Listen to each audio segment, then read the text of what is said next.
हाँ जी, रिकॉर्डिंग में ज़रा चीज़ें आ जाएं।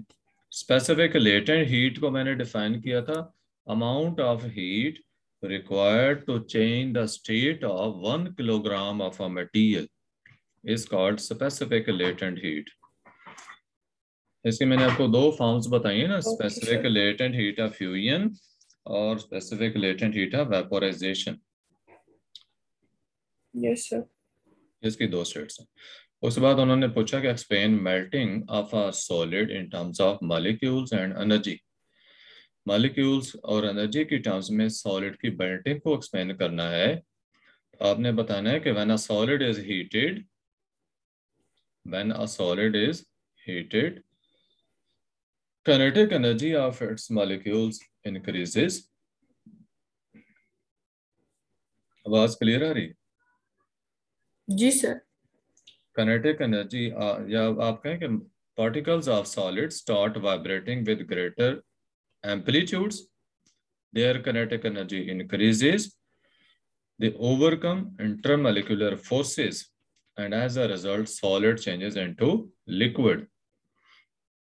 कि सॉलिड को जब हम हीट करते हैं तो उसके मॉलिक्यूल्स की जो वाइब्रेशंस हैं वो बढ़ जाती हैं, उनके एम्पलीट्यूड ऑफ वाइब्रेशंस बढ़ जाते हैं।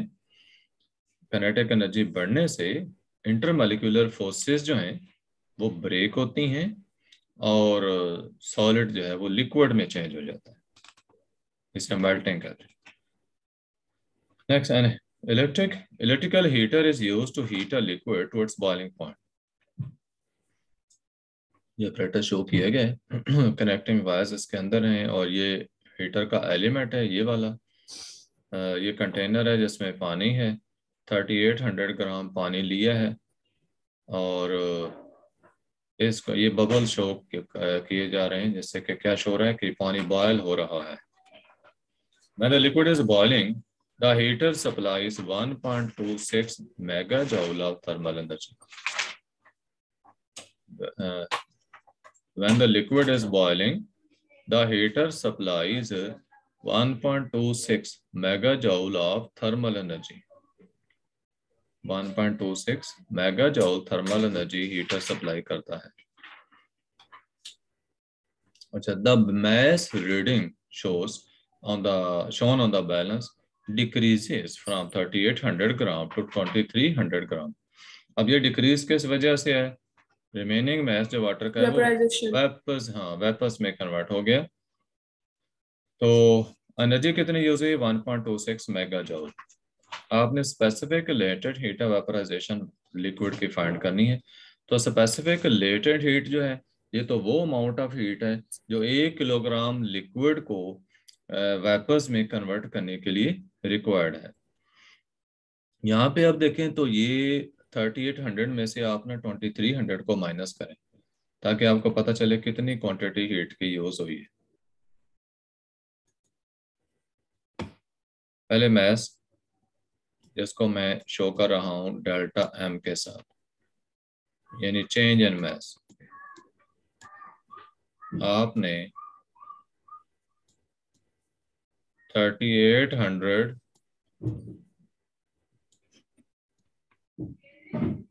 में से माइनस कर देना है 2300।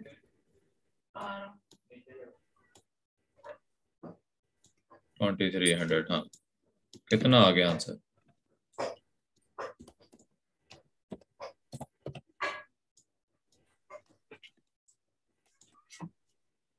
1500, जी सर। 1500 ग्राम। जी sir.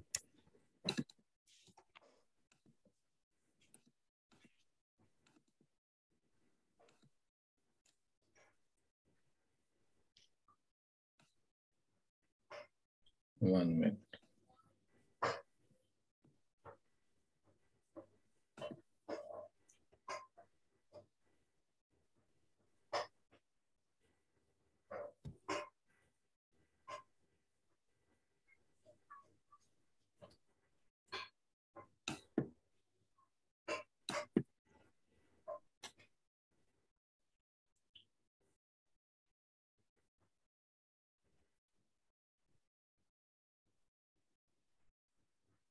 Hello. Just a minute.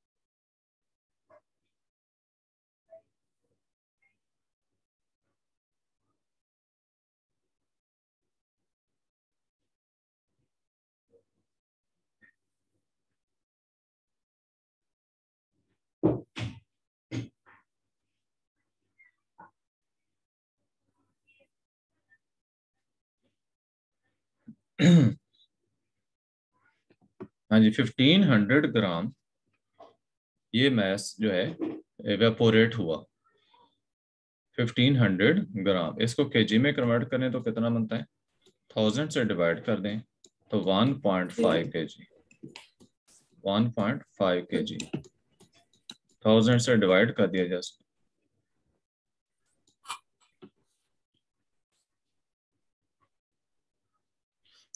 अब उधर हीट देखे कितनी यूज हो रही है? 1.26 मेगा जूल। उसको आपने क्यू यूज करना है उसके लिए। क्यू, चल इधर ही मैं लिख देता हूँ अभी क्यू भी। 1.26 मेगा जूल इतनी एनर्जी यूज हुई है। तो आपने 1 केजी के लिए फाइंड करनी है। उसका तरीका क्या है? आप सिंपली डायरेक्ट यही चीज लिखें, ये जो लिखे specific latent heat of vaporisation of liquid, ये वाला, जी। यही चीज आपने लिखनी है और इसको इक्वल टू करके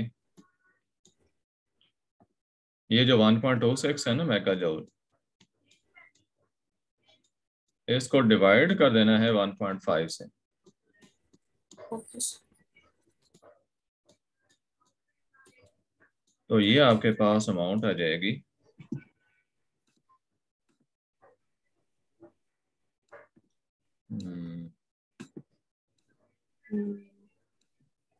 0.84।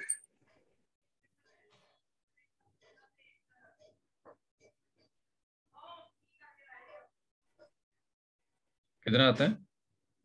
0.84। 0.84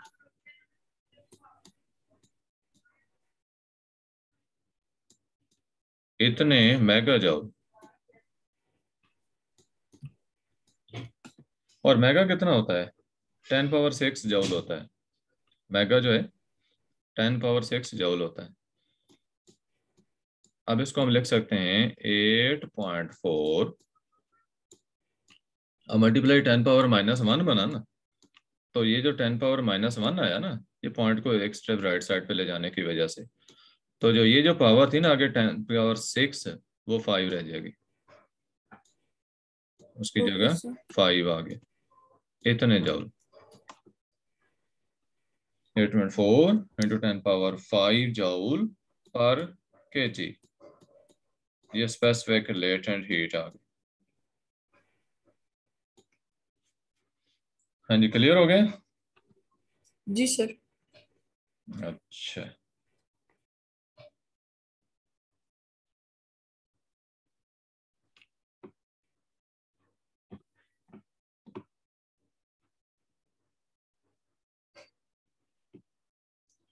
चल नेक्स्ट।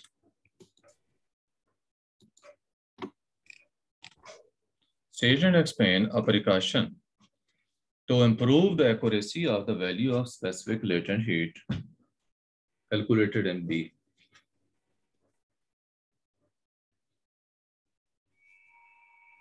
उन्होंने कहा कि जो बी में कैलकुलेशन हुई है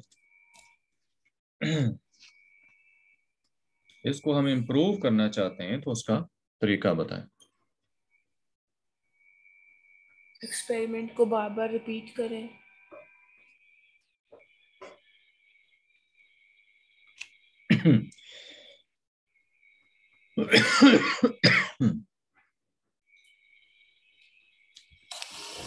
रेपिटेशन। जी सर। अच्छा, और हीट का लॉस भी तो अवॉइड करें ना, उसको इंसुलेट करें। ओके। मेन जो इसमें होगा ना प्रिकॉशन, वो ये है कि आप हीट लॉसेस को रिड्यूस करें। ओके। अब हीट लॉसेस को हम कैसे रिड्यूस कर सकते हैं? हम इंसुलेट करें इसको, कंटेनर को हम इंसुलेट करें ताकि ओके। हीट लॉसेस जो हैं वो अवॉइड हों। तो हीट लॉसेस जब अवॉइड होंगे, उनका कहना था to improve the accuracy of the value. हाँ, फिर ये कि जो अमाउंट ऑफ हीट हम यूज करेंगे वो सारी की सारी स्टेट को चेंज करने में यूज होगी। अदरवाइज क्या हो रहा है कि हीट जो है वो यूज हो रही है उसके स्टेट को कन्वर्ट करने में भी, और एनवायरनमेंट में भी रिलीज हो रही है। जो एनवायरनमेंट को जा रही है वो जाय हो रही है। ओके। ठीक है, वो जाय हो रही है, उसको हमने रिड्यूस करना है। तो ठीक है। अदरवाइज अगर हम हीट लॉसेस को कंट्रोल नहीं करते तो उसका रिजल्ट ये होगा कि वो सारी हीट काउंट होगी लेटेंट हीट के अंदर। ओके। अच्छा, आगे है कि this shows transverse wave produce in a string. Draw label the lines to show amplitude of the wave. और क्या क्या चीज है? Wavelength of the wave, label the trough with letter T. ये मैं आपको यहीं से बता देता हूँ सारे। ये देखो, ये टी ट्रफ, ये वाला, इसको टी से कर दें, ये ट्रफ है। और एम्पलीट्यूड जो कहा है उसके लिए ये लाइन लेते हैं ना, ये देखें, ये इधर ले गए ना, तो एम्पलीट्यूड यहाँ से आप ले आए,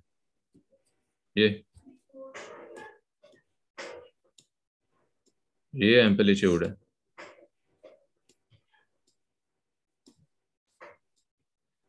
ये है एम्पलीट्यूड। और इसमें और क्या बचा? वेवलेंथ। या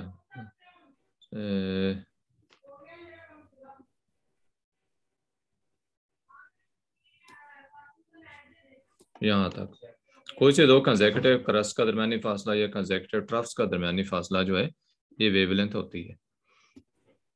अब ये वेवलेंथ है,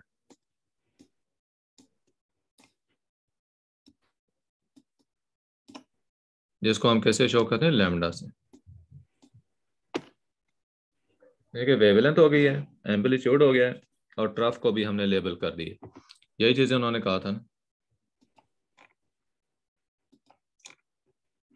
ठीक है, लेबल करना था amplitude of the wave, wavelength of the wave, और ट्रफ।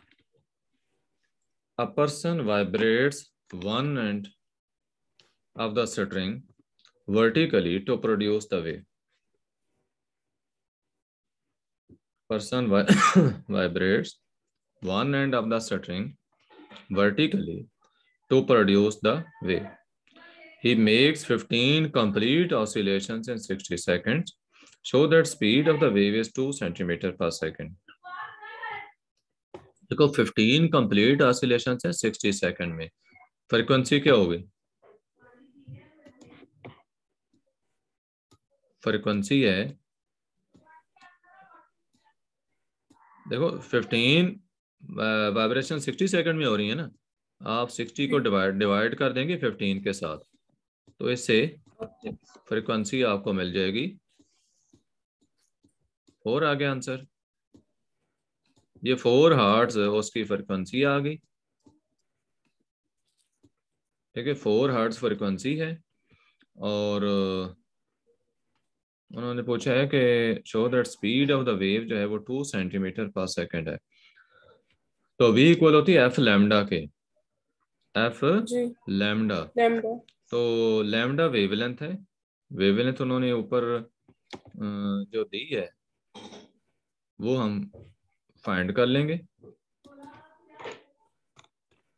ठीक है, यहाँ से वेवलेंथ हमें खुद कैलकुलेट करनी पड़ेगी, यहाँ से लेकर ना यहाँ तक मेजर करके उस वेवलेंथ को हम मल्टीप्लाई करेंगे इस फ्रीक्वेंसी के साथ, तो ये हमें आंसर मिलेगा। Okay sir.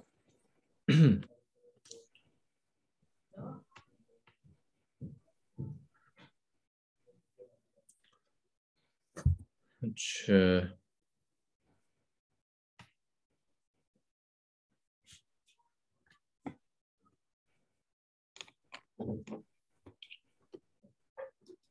state the difference between transverse waves and longitudinal waves. Use your ideas about the direction of oscillations. Transverse waves में waves move perpendicular to the direction of propagation of waves, जबकि longitudinal waves जो हैं they move parallel to the direction of propagation of waves. Yes sir. Next है कि this figure shows a ray of light passing through an optical fiber. तो ये total internal reflection का principle आएगा. Optical fiber is made of glass that has refractive index 1.4.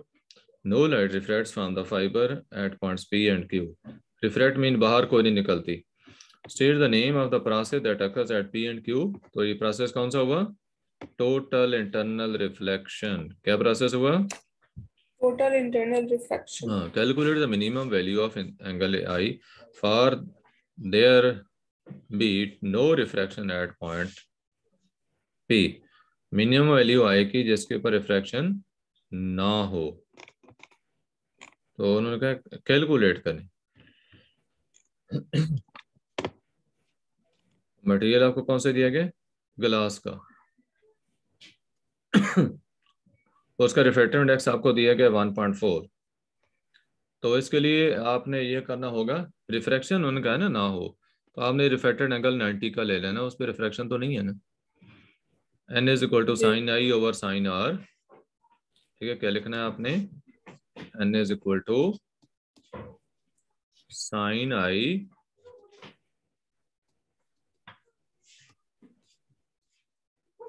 Over sine are.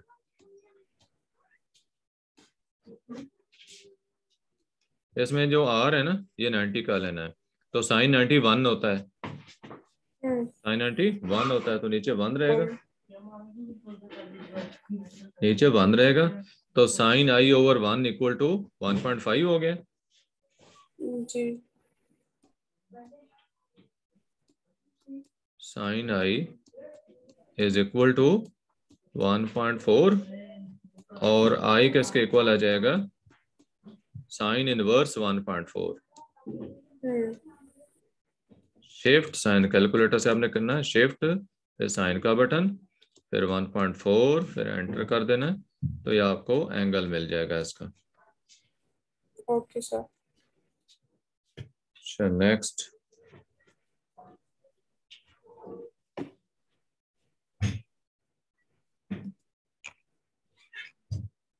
State and explain the use of optical fibres in medicine. Medicine में इसका use होता है for diagnostic purposes, for internal surgery. Doctor use करते हैं bundles की form में optical fibres को। 2 bundles जो है वो इकट्ठे यूज होते हैं। 1 बंडल जो है it throws light to the internal organ, और अदर जो बैंड होता है उसके जरिए लाइट रिफ्लेक्ट होकर वापस आती है, और बाहर क्या होता है वीडियो कैमरा, जैसे कि उसको चेक किया जा सकता है। अच्छा, the ray of light shown in 7.1 is monochromatic light from a laser. कौन सी लाइट? ये वाली लाइट। कहा कि ये मोनोक्रोमैटिक है लेजर से जो कि प्रोड्यूस की गई है। State what is meant by monochromatic light. Use one of the following quantities in your answer. ये चीजें आपने यूज करनी है, one of the following quantities. इनमें से एक क्वांटिटी वो करने के आपने इस्तेमाल करनी है। हाँ जी,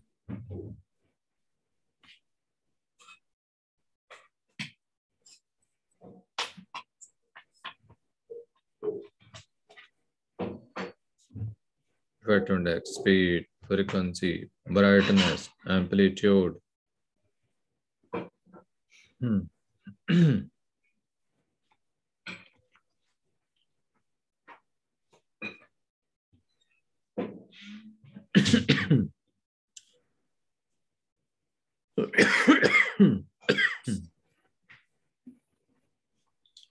जी, ये जो होती है ना मोनोक्रोमेटिक है ना, मोनोक्रोमेटिक लाइट, तो इसमें से आप यूज करें फ्रिक्वेंसी को, आप कह सकते हैं उनके से उसकी सेम फ्रिक्वेंसी होती है। ये चीज इसमें आ सकती है।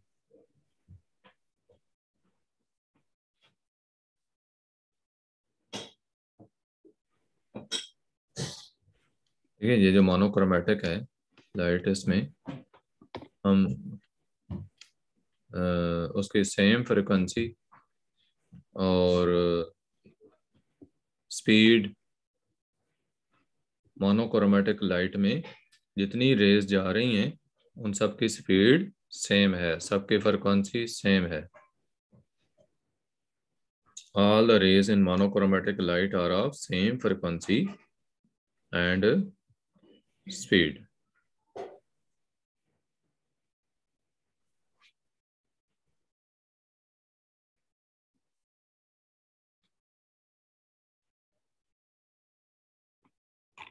और अगर इसके लिहाज से हमने देखना है तो ठीक है, वो उतना ही बता दें सफिशिएंट है। इधर कहा हुआ the ray of light shown in phase one mono, वो तो जस्ट ये कहा ना कि मोनोक्रोमेटिक है, तो आपने मोनोक्रोमेटिक लाइट का जो है वो सिर्फ बता देना है इतना। मोनो का क्या मतलब होता है? One, single. और क्रोमा कैसे कहते हैं?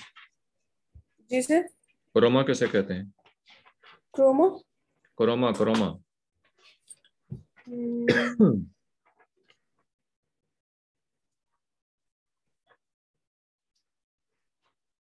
लाइट ऑफ, क्रोमा कलर को कहते हैं ना। ठीक है sir. Light having single frequency, सिर्फ इतना बता दें फ्रीक्वेंसी के लिहाज से। ओके लाइट है, sir. Light having single constant frequency. Frequency, single या constant frequency is called monochromatic light. Yes sir. She didn't explain why electrical sockets and plugs are used outside in a garden need to be different from those that can be used safely in a room inside a house. Electrical sockets और plug जो हम बाहर use करते हैं, वो कहा कि different होने चाहिए। उसकी वजह क्या है? उसकी वजह यह है कि जो बाहर हम यूज करेंगे तो मॉइस्चर हो सकती है ना, नमी वगैरह हो सकती है, तो जी। अंडर वेट कंडीशंस कंडक्टेंस जो है वो होगी, और कंडक्टेंस की सूरत में जो है वो डेंजरस होगी। उसको टच करना, इनको टच करना डेंजरस होगा। Okay. Under moist conditions, outdoor conditions अगर मॉइस्ट होंगी तो नमी के सूरत में इनके जो बॉडी है वो कंडक्टर शो करेगी, कंडक्टर बनेगी, और उनको टच करना डेंजरस होगा। Under mild conditions, under mild conditions, moisture will be there on the surface of sockets and plugs, due to which that will be conducted, that will conduct electric current and may cause electric shocks. Electric shocks cause कर सकते हैं। State and explain why fuses and circuit breakers are installed in electrical circuits connected to main supply. Fuses या circuit breaker जो हैं वो क्यों लगाए जाते हैं? They are used to protect electrical appliances. ठीक है, इलेक्ट्रिकल अप्लायंसेज जो होते हैं उनके प्रोटेक्शन के लिए होते हैं। Because as okay. Soon as current increases from certain range, fuses और सर्किट ब्रेकर जो है दे ब्रेक द सर्किट। जी।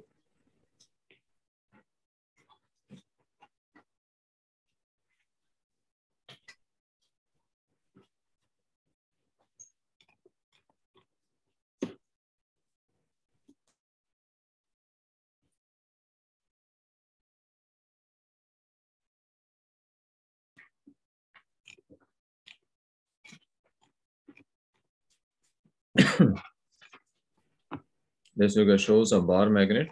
ये ऊपर हो गया था ना कंप्लीट। जी सर। हाँ जी, बार मैग्नेट शो किया गया ये वाला। 4 प्लॉटिंग कंपासेस भी ABCD। आप पूछे कि draw an arrow on each of the 3 plotting compasses to show the direction of magnetic field. Label the magnetic poles of the bar magnet N and F, N and S। चलिए हम इसको label करते हैं। ये देखें, इसको मैंने N कर दिया है, इसको मैंने S कर दिया सिरे को। अब लाइंस इधर से निकलनी, जी। ये जो है ना इसको हमने सीधा इधर कर देना और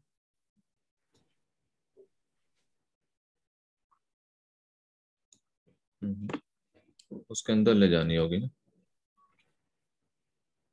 इधर से निकालनी है और उसमें ले जानी। कंपास जो है उससे ले आकर इधर ले आनी होगी इसके अंदर। इसी तरह जो नीचे वाला है उसकी हमने इधर से लेकर इधर यूं ले आनी है। यस ये सर। ऊपर वाले ना थोड़ी इधर से पीछे मोड़नी चाहिए ना ऐसे।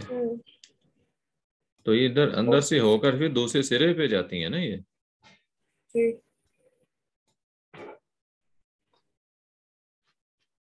ऐसे इधर से भी निकलती हैं। यूं शो करनी है।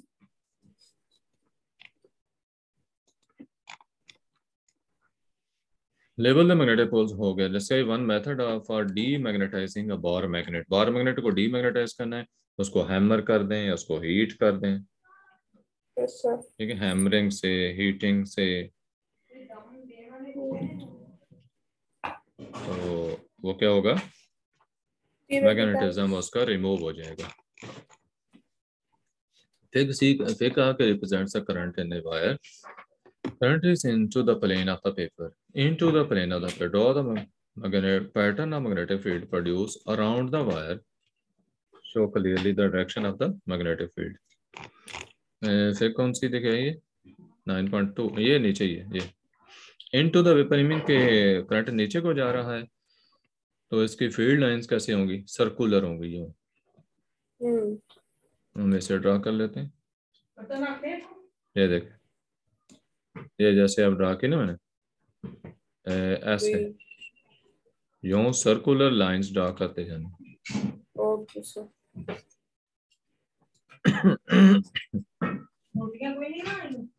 फील्ड लाइंस ऐसे ही सर्कुलर रहेंगी।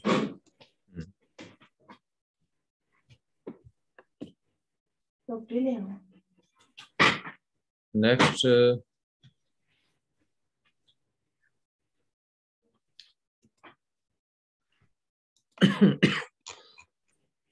Direction of the current wire in the is reversed. तो वो उल्ट कर दें, ठीक है, उसको उल्ट कर देना है आपने। अगर रिवर्स करेंगे तो इसके अंदर फिर डॉट नहीं लगाना, हाँ सॉरी क्रॉस नहीं लगाना, डॉट लगाना है।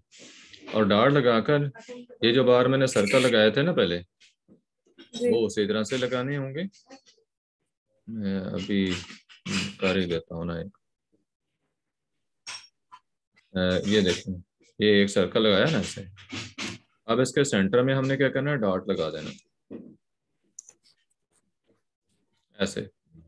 पहले क्रॉस था तो अब डॉट है। अब हमने क्या करना है, इसके बाहर जो लाइन लगानी है ना, अब पहले वो लेना होगा।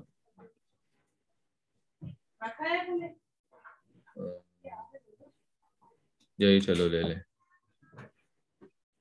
ये ये एक लाइन हो गई, इसी तरह ये एक दूसरी लाइन आ गई। अब हमने जो एरो लगाने हैं ना, वो देखें कि अब इस डायरेक्शन में लगाने होंगे एरोस, यानी ओल्ट होगी डायरेक्शन अब।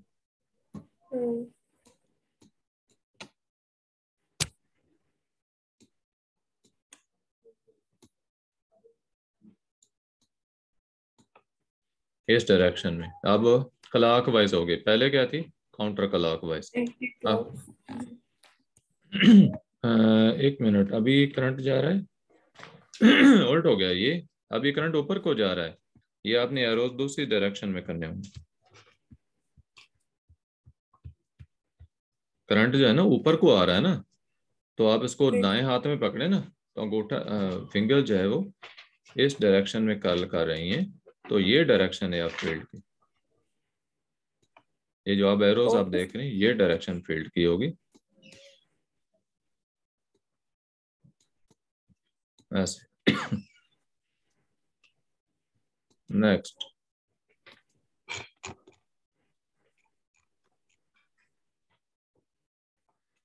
इनकम्प्लीट सर्किट शो किया गया है। स्टूडेंट कंप्लीट सर्किट है, measure the current 6 ohm resistor, the ammeter symbol in one gap and straight line to indicate wires in other gaps to show how students should do this। Wire दूसरे gap में और एक में ammeter. Ammeter हमेशा series में लगाया जाता है, जैसा यहाँ पे एमीटर लगाना होगा, ठीक है। ये एमीटर यहाँ पे आपने एमीटर शो करना है इधर ए के साथ, और इधर वायर शो करनी है, ये टेढ़ी करके ना, रेजिस्टेंस वायर जैसे होती है ऐसे ये होगी, ये तारें शो करनी है। बेशक सीधी शो कर दें, उन्होंने ये तो नहीं कहा कि वो रेजिस्टेंस की शेप में करें या जैसे, तो जैसे भी करना चाहिए। ये हो गया कंप्लीट इस तरह का। फिर उन्होंने कहा है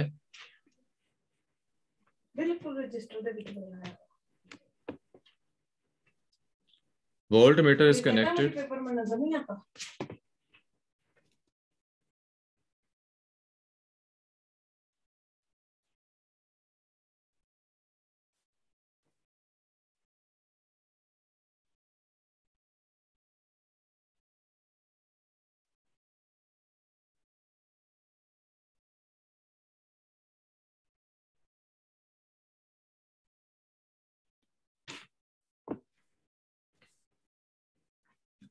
उसके बाद का है volt meter is connected to measure the potential difference across the 4 ohm resistor.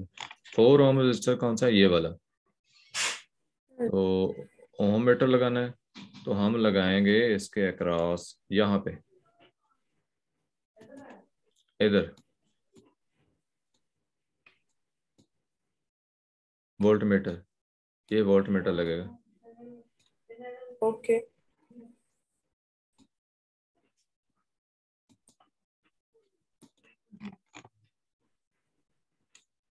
और फिर कहा है कि when the circuit is completed the current of 2 ohm current in the 2 ohm resistor is 2.5 ampere, calculate current in 6 ohm resistor. अब 2 ohm किधर है, देखो ये 2 ohm है, इसका करंट कितना है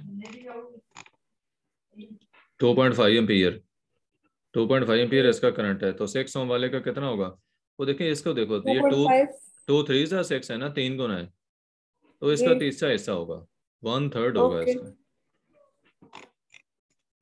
इसमें 2.5 है ना, तो इस बल्कि इसमें पूछा ना, इसमें कितना होगा तो वो ये होगा कि इसमें है 2.5, तो ये वाला जो है ना 4 वाला, इसमें होगा 5 एम्पीयर। देखो ना 2.5 उसमें जा रहा है,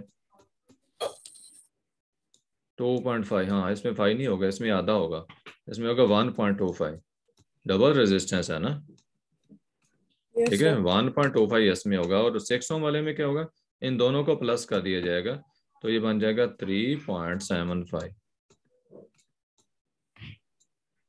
3.75 जो है वो 6 ohm वाले में से पास होगा।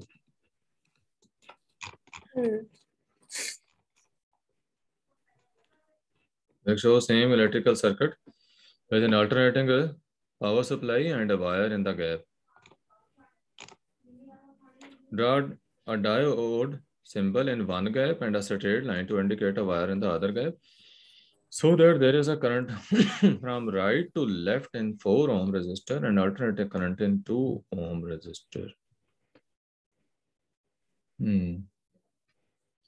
Right to left in 4 ohm. 4 ohm किधर है? ये 4 4 ohm में राइट टू लेफ्ट में इधर से इधर जा रहा है. क्यों करंट जा रहा है? And alternating current 2 and alternating current in 2 ohm resistor. ये 2 ohm जो उसमें alternating current है.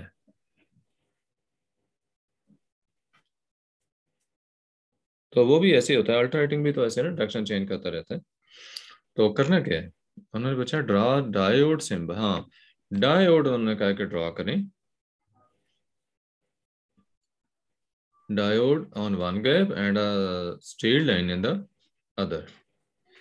तो देखो ये नीचे वाला जो 4 ओम वाला, इसमें राइट टू लेफ्ट है ना, तो आपने यहाँ पे डायोड को यूं शो करना होगा, ऐसे बनाना है, ये एरो बनाना है. जी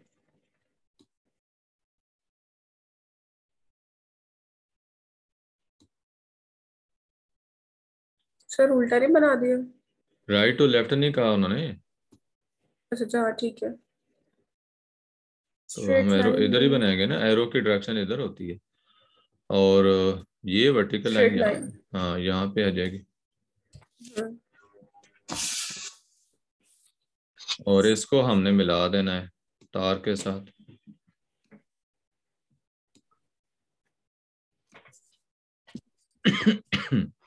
बस यही कुछ ही है. ये हो गया. ये है आगे कुछ. से टू डिफरेंस है between nuclear fission and nuclear fusion. Fission में हैवी न्यूक्लियस ब्रेक होता है, स्मॉल न्यूक्लियर बनते हैं. फ्यूजन में स्मॉल न्यूक्लियर मिलते हैं और हैवी न्यूक्लियस बनता है. ये दोनों में डिफरेंस है. अच्छा, दो डिफरेंस बताने हैं. एक डिफरेंस ये बता दिया. दूसरा डिफरेंस ये है कि fission process produces less energy, fusion process produces more energy. या lot lot of heat is required to produce fusion reaction, whereas for fission reaction heat is not required. Radioactive tracers emitting gamma rays can be used in medicine. Half-life of the source of these rays is 6 hours. 6 घंटे half life है. So explain why the source gamma rays used in this way should not have a half-life shorter than or longer than 6 hours. 6 घंटों से थोड़ी या 6 घंटों से ज्यादा half life नहीं होनी चाहिए. उसकी रीजन क्या है? रीजन पूछिए. देखो, अगर लॉन्गर हाफ लाइफ होगी तो उसका क्या रिजल्ट होगा? हमारी बॉडी के अंदर वो जो रेडियोएक्टिव मटेरियल है वो ज्यादा देर तक सरवाइव करेगा. ये बॉडी में ज्यादा देर तक सरवाइव करेगा. सरवाइव करेंगी वो रेडिएशंस जो है. half life in this way should not have a half life shorter or longer than about 6 hours. हाँ जी, ज्यादा देर तक हमारी बॉडी में वो जो रेडिएशंस हैं वो रहेंगी जो कि नुकसानदेह हैं. और अगर आप शॉर्टर यूज करते हैं उसका क्या होगा? आप इन्वेस्टिगेशन प्रॉपर नहीं कर सकेंगे. प्रॉपर टाइम जो आपको रिक्वायर्ड इन्वेस्टिगेशन के लिए वो आपको नहीं मिलेगा. तो ये दो अपने डिसएडवांटेजेस बता देने. इस बार टेक्रेटियम 99 का बताया कि सोसा गामा रेज है often used as a radioactive tracer. It is produced from molybdenum 99 which emits beta particles. Symbol for technetium जो है टीसी है और the symbol for molybdenum MO है. हाँ जी, बीटा जब निकलता है तो इससे क्या इफेक्ट होता है? बीटा पार्टिकल तब निकलते हैं जब ये जो एटॉमिक नंबर होता है ना, जैसे एक प्रोटॉन जो होता है वो कन्वर्ट हो जाता है एक इलेक्ट्रॉन में और एक न्यूट्रॉन में. तो ये 99 तो प्रोटॉन और न्यूट्रॉन का सम है, लिहाजा इसने तो चेंज होना नहीं है, ये वही रहेगी तादाद. नीचे जो होता है 42 के बजाय 43 हो जाएगा, क्योंकि एक प्रोटॉन न्यूट्रॉन प्रोटॉन में चेंज हो गया ना. तो एक प्रोटॉन चूंकि Yes, बढ़ sir. गया है, यहाँ पे आप लिखोगे 43 और ऊपर हमने 99 ही लिखना है, उसको नहीं चेंज करना। और उसके बाद आगे क्या निकल रहा है, प्लस। हाँ जी, बीटा को कैसे शो करेंगे?